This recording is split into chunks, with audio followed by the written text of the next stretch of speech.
Ladies and gentlemen, welcome back to my FC25 Bradford City career mode. If you do go on to enjoy today's episode, please make sure to drop a like on there for me and subscribe to the channel as well if you are new. 30 likes on today's video will be massively appreciated, and don't forget to get your thoughts in down in the comment section down below. Now, we're back for 3 more games. Our recent form has been excellent. We currently sit 1 point away from the automatic promotion places, and we're now only 5 points off of top of the table as well. We've got 3 more matches coming up for you. As always, we're at home to Port Vale in the first game of today's episode. There will be some transfer business, although it'll be probably very limited in this episode. It'll be more next episode where we do see quite a lot of movement. But we'll go through and advance forward to this first game of the episode. Port Vale, I think they're mid-table, something like that. Did say they were 15th. So we're going to get, this is going to be the final game before we see players like Jamie Walker, Kieran Kelly depart, all that sort of stuff. So have a look at the opponent analysis. They're going to play a 5-2-3, so slightly different to what a lot of teams have played so far this season, but still keeping that back 5. In terms of the pre-match training, we'll do some extreme hot potato, and I think that should just about do it. We've got the contracts expiring, but I'm not too bothered about that at this moment in time. We'll go in and have a look at our team management. So I guess for the final time, Walker and Kelly both do get the start, but I think it's very easy replacements. We'll put Shepherd in, and we'll also put Florian Beck into them spots. Then you probably put Neil Byrne back on the bench, Joe Adams if he doesn't get recalled by Wigan. So I guess we'll have to wait and see. We'll just get into the first game of today's episode, into the tactical view. Port Vale at home. Let's hope for another 3 points. Patterson picks up the ball, driving at the Port Vale defence. Looks to lay it off for Walker. He manages just about to get around his man and reclaim the ball once more. Now into Magoma. He's going to hit one. Pretty comfortable save in the end though for Ben Amos. First half chance of the game comes on around the quarter of an hour mark. It's not been the most entertaining of games so far, to be honest with you, but Port Vale, I don't think they've got out of their half so far. Magoma picks up the ball on this right hand side, looks to play it through here into Alex Patterson, crosses for some reason. Walker doesn't win the header, and Port Vale will reclaim possession. I think the easier option would have been to slide that along the floor to Andy Cook. He's gone for the cross, and once again it's kind of a half chance, if you can even call it that, for the Bantam. It's been a really boring game so far. But Port Vale will come forward for their first real attack of the game with Clark. He goes into George Byers, on paper probably the best player in the division, or certainly the one with the best recent pedigree. Clark cuts the ball back into the Port Vale number 7. He lays it off for Crowsdale from a Stockport County man, and he finds the back of the net. Port Vale have sat in, defended all game, and they've hit us on the counter. Ryan Crowsdale strikes from outside the penalty area, and he finds the opening goal of today's game just moments before half-time as well. They haven't got out of their half at all, but the ball fell to Crowsdale on the edge of the box. No one closes him down. Sam Walker's taken a couple of steps to his left there for some reason. Crowsdale drills it into the back of the net, and the visitors take the lead with just moments to go until half-time. Such a disappointing goal to concede. Not long to go now until half-time, unless I've missed something. Yeah, there is the half-time. There was no additional time in that first half. I also completely forgot to turn my lights on for the first 7 minutes of this episode, so apologies about that. It's probably only 3 or 4 minutes of what you saw, but a really, really poor first half from us there. And we will now look to make a couple of substitutions. I think Corey Evans is going to come off for Florian Beck, and we're going to go a little bit more attacking. Put Patterson as the holding midfielder, get Beck up in that number 10 position. I'm also going to bring Callum Johnson on for Lewis Richards and try and invert him in that role. Double change at the break because that first half was really bad. Well, we're nearly quarter of an hour into the second half, and it's not really been much better as Alex Patterson tries a very risky pass there. Callum Johnson now on the ball in this left-back position, but it's a bit too negative for us. It's all well and good us playing this style of play when we're winning matches, but when you're 1-0 down at home with an hour on the clock, you can't really afford to be doing that. It certainly would be frustrating the crowd in real life, and we'll see what happens if Kelly wants to do anything with the ball, and then we'll look to consider making some more substitutions, because so far it's just not been particularly good, has it? Callum Johnson has got loads of room in this midfield. Can he spray the ball out wide to Halliday? He decides to go into Owen Bailey first. He'll then go into Paris Magoma, who once again has been really, really ineffective. He's been a really poor loan, and he's not just here for this season, he's here until the end of next season as well. And I thought for a 68 rated player, he'd offer a lot more than what he does. We'll schedule some substitutions to come onto the pitch, and we're also going to change the formation as well, because it's just not been very good. We're actually going to go to a winger system, I believe, and go to a 4-4-2. Hello? 4-4-2. Why can I not select a 4-4-2? What does this yellow thing mean? Hello? Right, so apparently I can't change the formation. What an absolutely brilliant video game that they've created here. So I've got no chance really getting back into this one because we clearly need to change formation. Shepherd is going to come on for Kieran Kelly. Anthony Sarcevic is going to come on for Jamie Walker. His final appearance for the football club. We'll put Patterson back out onto the left and we'll bring on Alassana Jatta as well for Andy Cook. That's disappointing. I wanted to go to a 4-4-2. Hopefully them subs will come on at some point and hopefully we can actually start creating some chances because we've had one half chance in this game and that's really been about it. Callum Johnson's been robbed there in the midfield. Not robbed as in, well, we should have got a free kick. Robbed as in just lost possession. Beck picks up the ball in the midfield, plays it through into Andy Cook. He's gone for some step overs. Why on earth has he done that? With the form that he's in, you'd have expected him just to hit that. Port Vale have just consistently, for the remainder of this second half, just passed the ball around. Our subs are still not on the pitch. I don't actually think they are going to come on. As we approach the final 60 seconds of the game, they've finally booted the ball out of play. Our substitutions are literally going to get added time to make an impact on this game. They've got absolutely no chance. Are we even going to get any added time? 1 minute. Our subs are going to get literally 60 seconds, even though they were meant to come on 20 minutes ago. Such a disappointing way to start out the episode. None of them are even going to touch the ball. The fourth official's halfway on the pitch again. Such a disappointing way to start the episode. 1-0 defeat at home to a mid-table side. That's simply not good enough. We need to bounce back, and I would expect both Walker and Kelly to have departed the club before the next game. Who is our next game against? It's away at Harrogate in the derby. We've got 2 unread messages. Chet Diabate says that he's thankful about the amount of football that he's been getting. I don't mind that. I know what he can offer to the team. And Aidan Baldwin is happy that he's been playing. He hasn't been playing. I don't know what you're happy about. Maybe he's hit his head a little bit in training. I'm not so sure. We'll get into this game against Harrogate and hopefully we will get the email about the player departures. That is something I'm expecting to come through today, or we're going to get a notification. Here is Jamie Walker clearly leaving the football club. We don't need to see him walk out the door. We'll have a look at the tasks. 2 unread emails. Confirmation here then that Jamie Walker has joined 1.FC Magdeburg and Kieran Kelly has joined Dynamo Dresden as well. And we've got an unsettled youth player, Ibrahim Austin, who looks absolutely useless. Any better youth players? Maybe Taylor Humphrey. He doesn't look awful, to be fair. Russell, we could do with a holding midfielder. There's certainly players that we'll consider, even Guerrero as well, as an attacking option. We've got some decent youth players there, which we will certainly keep an eye on. Have we got much money to spend in the transfer budget now? I still don't really understand how I figure it out. Have we got £1 million to spend? I believe that's what that means, which is good money. Let's see if anyone's up in his scout report, because I don't just want to go out and have a look at players. I want them to come through on my scout report. Lamare Bogarde is a holding midfielder who I could potentially be interested in. Now, his wages are absolutely astronomical for this level, and his market value is a little bit out of our budget. He doesn't want to come here on a permanent basis. Would he be interested in a loan? He wouldn't, so I've just wasted my time there. And that's kind of the only player I was interested in the players who are currently on the list. So we'll go through and have to scout a few more of these players from our scouts. Obviously that's where you normally traditionally do scout players from, and hope that we can get some better ones in through the door. Something which has definitely confused me, we've got this guy in. I don't remember signing this guy. Does anyone remember me signing this guy?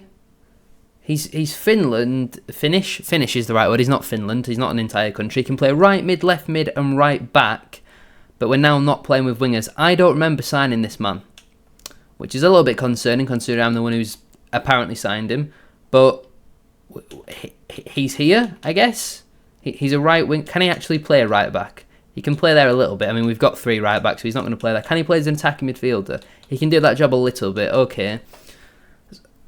I think we definitely need a left back. That's one thing we need to focus on. We've gone out and scouted a couple, but I genuinely do not remember signing that guy. Does anyone remember me signing that guy? Away from all of the transfer news then, Harrogate away is our next match. We have dropped down to 5th in the table, which is a little bit disappointing. Harrogate going to play a 4-1-4-1. Couple of former bantams in there. Anthony O'Connor, Matty Foles, Matty Daly in the starting 11. Verdane Oliver on the bench as well for Harrogate. Obviously, we sold him there in the summer. I wonder how many goals he scored there. Probably not many. In terms of pre-match training, we're going to work on some shooting. We're going to do some champion attacking scenarios, just because in the last game we were really poor going forward. We're going to ignore the press conference and everything else in the task list is pretty pointless. We will make a couple of changes for this game. We're going to give a start to Alassana Jatta. We're going to give a start to Anthony Sarcevic, and Callum Johnson is also going to get a start at right back as well. So a couple changes. Let's hope we can get back to winning ways. Beck picks up the ball in this central position, looks for Alassane Jatta. Hasn't got on the score sheet in a while. Hopefully he can get an early goal in this one. He's looking for the early shot. That one though does go over the bar. We're 5 minutes in. At least we have had a shot. It wasn't a good shot, but at least we've had one. And Jatta, he's wearing gloves. And so's Magoma. Find them both.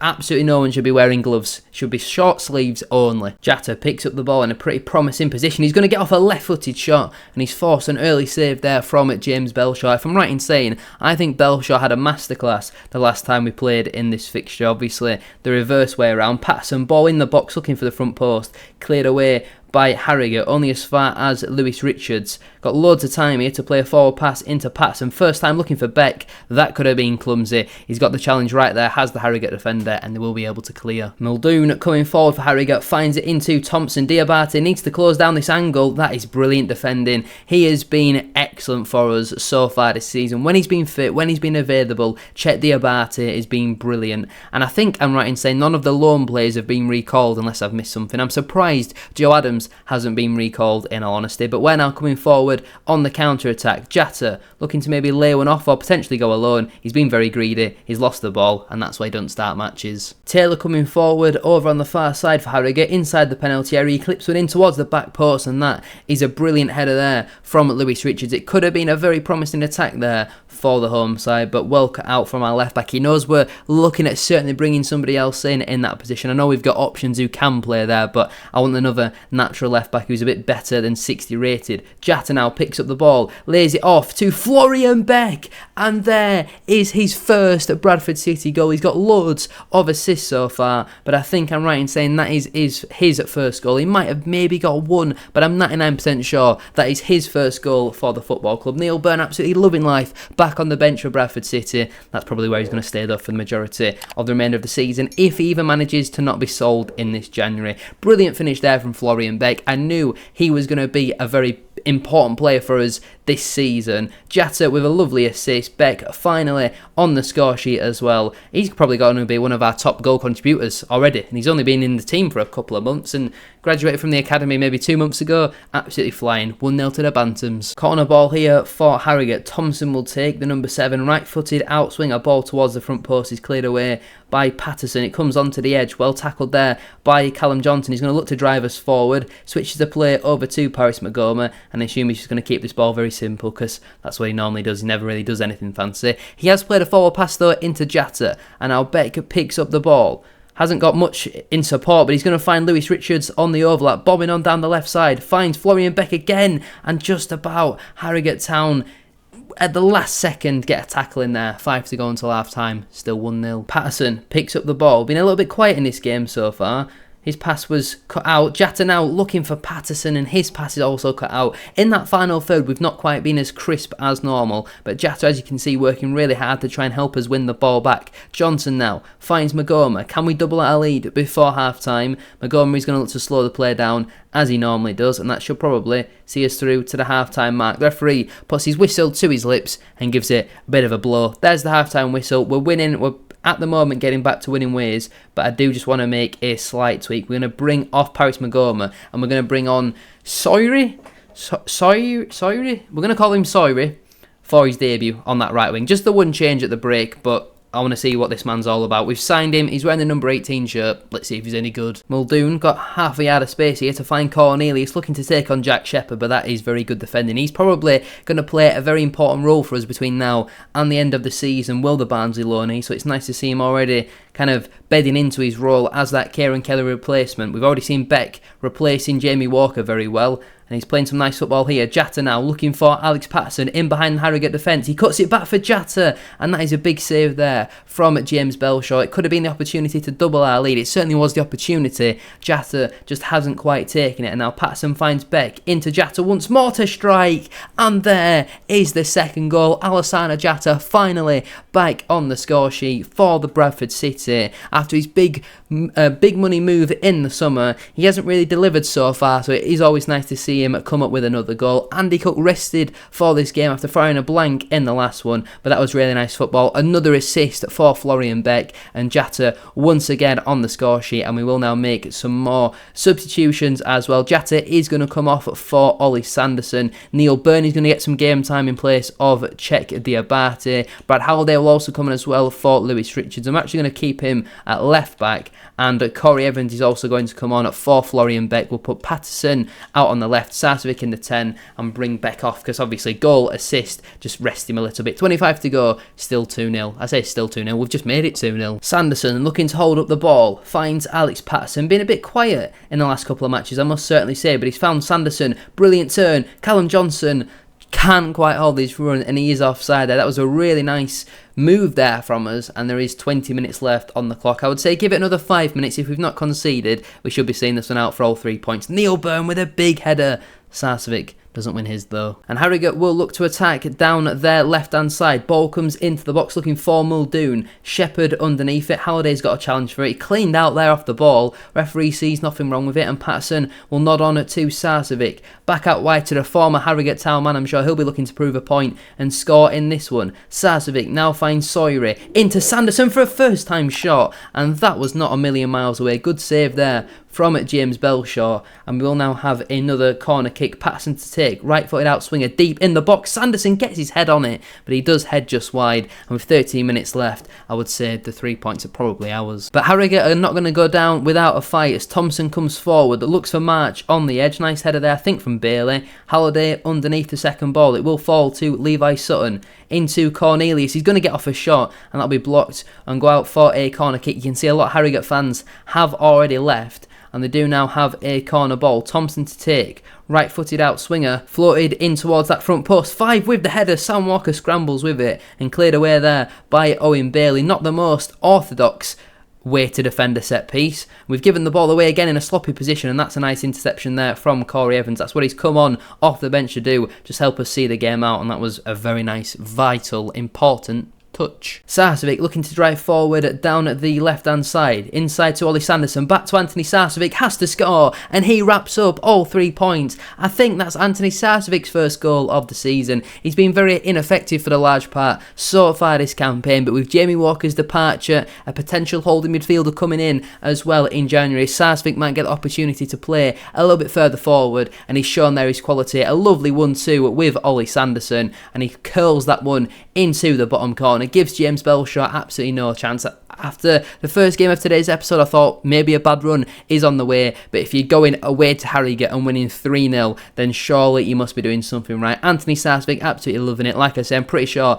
that is his first goal of the season, and that will definitely be enough to see it out for all 3 points. Even with the couple of changes in this game, I did it for a little bit based on fitness, but also a little bit based on the poor performance in the last game. The changes clearly did work. Obviously, Sawyer, he's on for his debut. He's not really done much so far since coming on at half-time. In all honesty, I'm hoping he's not going to be another dud, because a lot of my signings so far haven't been amazing. Harrogate coming forward. Shepherd, very unorthodox. He's managed to deal with it, and that should hopefully be the full-time whistle. There we go. Nearly 2.5 minutes over, the 3 added on. 3-0 win though. Absolutely brilliant stuff. Great way to bounce back, and now I would certainly expect some transfer business to happen. If anyone knows where we signed this Sawyer from, when we signed him, how we signed him, please let me know, because I've genuinely got no idea. I've just found out as well with this Sawyer, he's already 30 years of age. We've given him a 3.5-year contract at 30 years of age. Surely I haven't signed this off.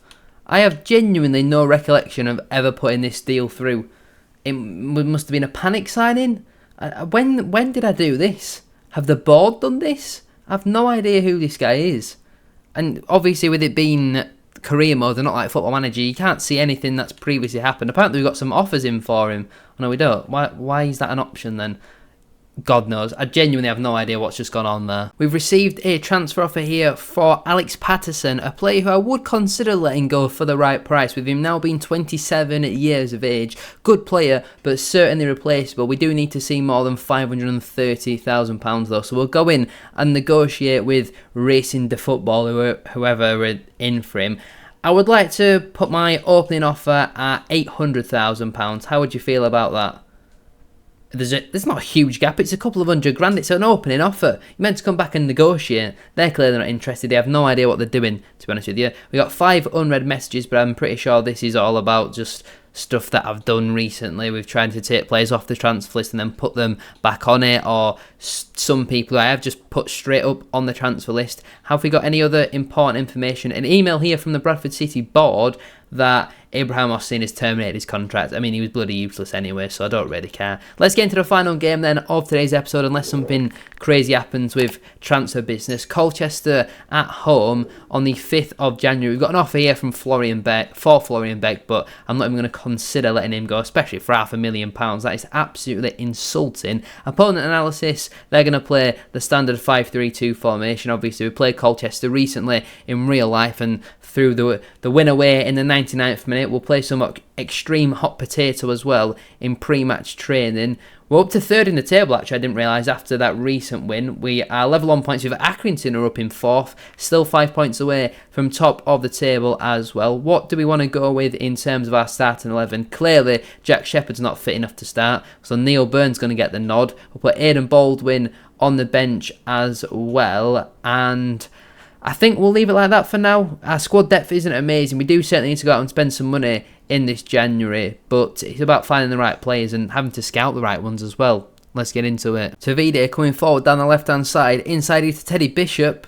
That was an interesting decision. Hunt now finds Jack Payne, former Bantam, into Arthur Reed to hit one, and Sam Walker there with a not very convincing save, to be honest with you. Diabate struggling a little bit against Tavide. Cross comes in again. Neil Byrne heads away. Payne back into Bishop. He's going to hit one. Well tackled there from Brad Halliday. And that now gives us the opportunity to counter. Magoma finds Andy Cook back in the starting 11. Beck now finds Patterson. Looking for Andy Cook again on the return. And what a save that is from Matt Macy. Lewis Richards as well to force the corner. But that is an absolutely... Sorry?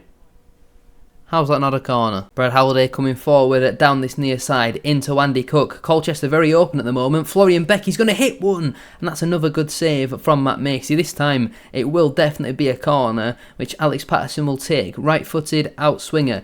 Aiming for Chet Diabate, no doubt, who's going to challenge. He's got 2 men on him. Has he forced the corner? He has forced another corner. Patterson to take again. Attempt number 2. Sends it a little bit deeper in this time. Neil Byrne with the header. Another save from Matt Macy. Corner ball, attempt number 3. Alex Patterson, even deeper this time. Neil Byrne jumping again, doesn't win it, and Colchester are able to clear. We're having pressure. We need to turn it, though, into chances, because we could be at least 2-0 up by now. Magoma finds Andy Cook. His hold-up play isn't amazing. Is he going to win the ball back? He's not. That's poor from Cookie. Corey Evans back in the starting 11 today, and I'm sure hoping to have an impact as Cook finds Patterson. He'll hit one. Another save from the Colchester goalkeeper. That's 4 really, really good saves. Now, that one you probably would expect him to save. It probably was the easiest of the 4, but Colchester are really struggling to get out of their own half at this moment in time as Patterson picks up the ball once more, looking for an option, but he's not really got much. He'll look to go alone. He's taken on 2 Colchester players, looking to take on a 3rd. Eventually, they will regain possession. Half an hour gone, it's still 0-0, but it's been a very lively game so far. Yet another corner ball. Alex Patterson will take, this time over on that far side, in swinging towards Andy Cook. It's flicked on, but no one's there at the back post, and everyone who was near it kind of seems to sprint away and already get back into position. Cook there with an unnecessary slide tackle. He's managed to win the ball back, and then he's thought, you know what, I'll be nice, I'll just pass the ball straight back to you. Potentially last chance of the half here as Jack Payne finds Lyle Taylor. He's looking for the return pass to Jack Payne. I was trying to say reverse pass, return pass. Either way, Neil Byrne is once again at fault for a goal that we conceded. Forced the plane really in this game because Jack Shepherd was absolutely knackered after the recent output he's had to produce, and Neil Byrne there caught with his feet stuck in the mud. I don't really know what to say there. It just doesn't turn quick enough. Milks turns a lot quicker than Neil Byrne, and Jack Payne, the former Bantam, finds the back of the net. Sam Walker, absolutely no chance with that one, and on the weaker right foot of Jack Payne, with kind of Colchester's only real opportunity of the match, manages to put the visitors in front. We really are struggling at home so far this season, especially recently, obviously. Recent loss to Port Vale, now losing against Colchester, and we've been much the better side. Their keeper's made 4 really, really good saves, but can we get a equaliser before half-time. Magoma looks for Andy Cook. He's going to hit one. There's the equaliser. Yes, we're 33 seconds over the 2 minutes added on, but Andy Cook is once again back on the score sheet. It's almost an instant response there from the Bantams after conceding a disappointing goal. I'm sure Neil Byrne is very happy that Andy Cook is a Bantam. Obviously, Lyle Taylor is the man who he's currently competing with for the Golden Boot, plays for Colchester. Cook's on the score sheet. Maybe we'll see Lyle Taylor get on the score sheet later on into today's game, but that should see us through until half-time. It's Bradford City 1, Colchester United 1, and I don't think I'm going to make any changes unless fitness is a concern for anybody. It's not great, especially in the defence. Even Cook is a little bit tired, but we'll leave it for now. We'll give it 10-15 minutes and hopefully we can see a bit of a reaction. Paris Magoma picks up the ball, looks for Alex Patterson. He's got a couple of players on the overlap. One of them is Andy Cook, but his shot is very tame and straight at Matt Mason. We will now schedule a couple of substitutions. Cook is going to come off for Ollie Sanderson. Johnson is going to come on for Lewis Richards, and Sawyer is going to come on for Evans, which will see Magoma drop a little bit deeper and Sawyer come on that right hand side. Triple change is in the pipeline. When it actually does come on though, I guess we'll never know. Tavide picks up the ball, loads of space, shoots and finds the back of the net. Absolutely awful defending, nowhere to be seen in the midfield, and we clearly saw there that Corey Evans just lost the run of Samson Tavide, who ran from a little bit deeper. The hold-up play from Lyle Taylor there was pretty decent, and Colchester retake the lead in today's game. Tavide on that left foot, just inside the penalty area, drills it at Sam Walker's near post. Again, question marks over the goalkeeper. Certainly a position we're looking to improve in the window. It's a good finish, to be fair, from Samson Tavide. If he's going to score at the near post, it has to be a finish as good as that. We've now made a triple substitution, but now that we have kicked off, we'll schedule our final two changes as well, because so far it's just not been good enough, has it? Jatta is going to come on for Neil Byrne, and Anthony Sarcevic is going to come on for Alex Patterson, who hasn't been amazing so far. There's method to my madness, or maybe some people might not even see it as madness, because Neil Byrne is that bad. Patterson looking to create half a yard, goes into Florian Beck, ball sent into the box, Sanderson with the header, and there is the equaliser. Both our goals in this game have come just moments after Colchester have scored, and Ollie Sanderson on off the bench with another goal. He must be on about 5 or 6 goals now so far this season. Another assist though for Florian Beck, brilliant ball in, Sanderson with the header,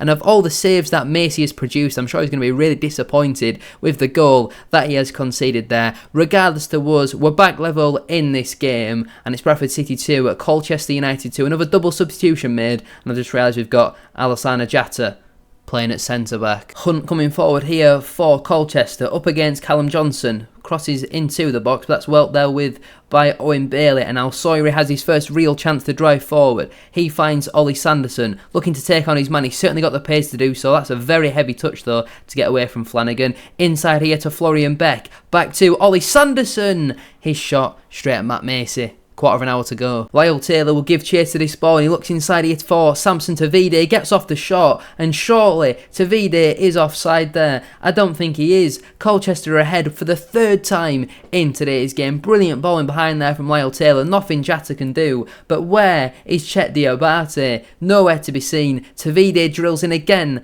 at that near post, another disappointing goal to concede.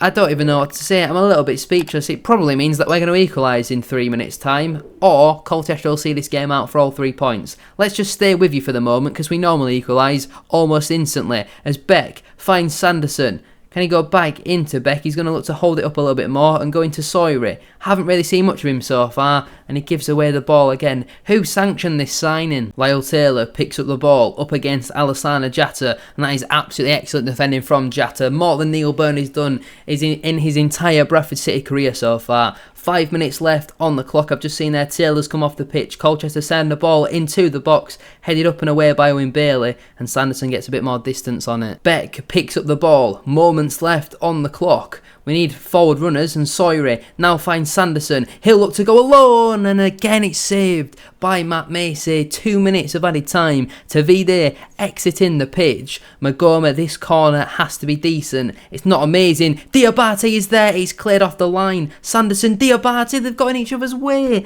They've just tackled each other.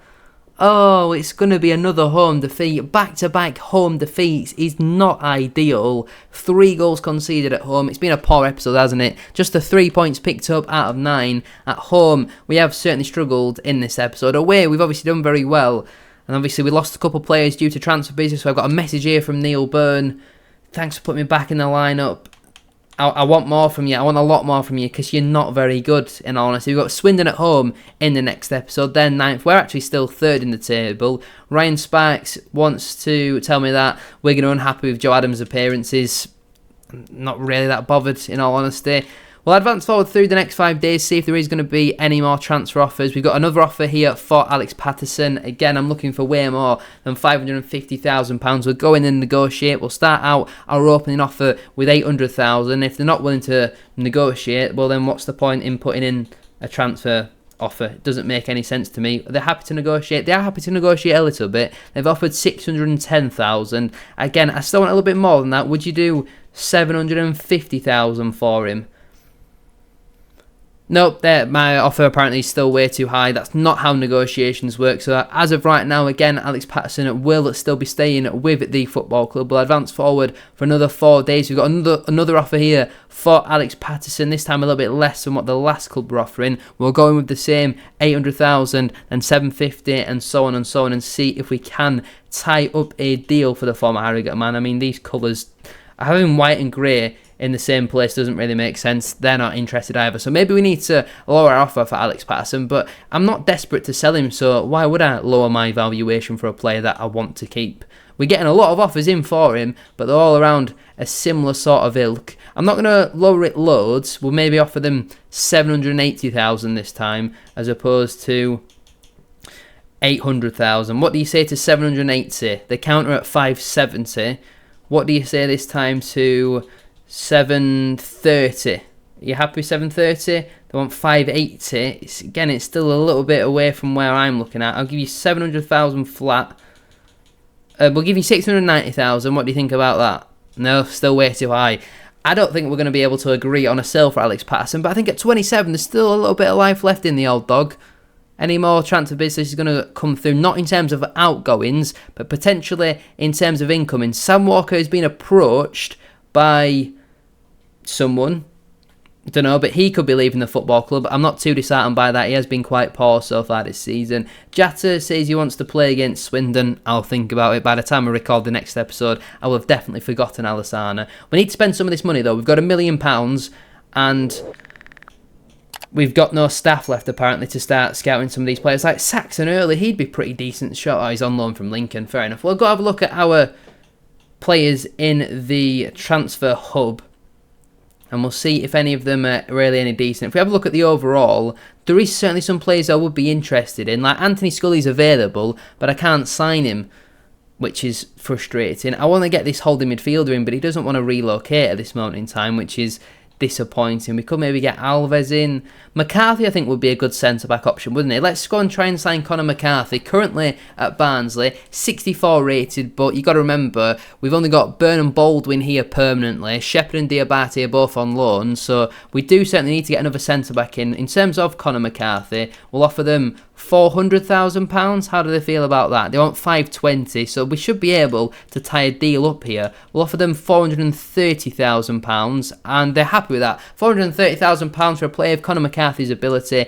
It is 45 grand under his valuation. 26 years of age, 64 overall. This, I think, will be a good signing for us. In terms of the squad role, happy with Important. As always, we try and get the longest term contract as possible. We'll give him a 4.5-year deal. I think that's how that works. No release clause in there. Have I got to do the salary? I do. We're going to offer him £8,000 per week and a £50,000 signing on fee. Are they happy with that? No, they want a little bit more in terms of the bonuses. We'll remove the initial bonus and up the wage slightly. I'm happy with that. £8,900 a week. There is our first signing as Conor McCarthy joins from League One side Barnes. I don't know if he's been playing regularly for them, but we need to get another defender in through the door. Is that Paris Magoma who comes out to welcome him? It's nice to see someone other than Brad Halliday welcoming a player. I don't know who this coach is who's watching him on the treadmill. We don't need to watch that. There, Brad Halliday is, of course. Conor McCarthy's in, though, from Barnsley. £430,000. I think that's certainly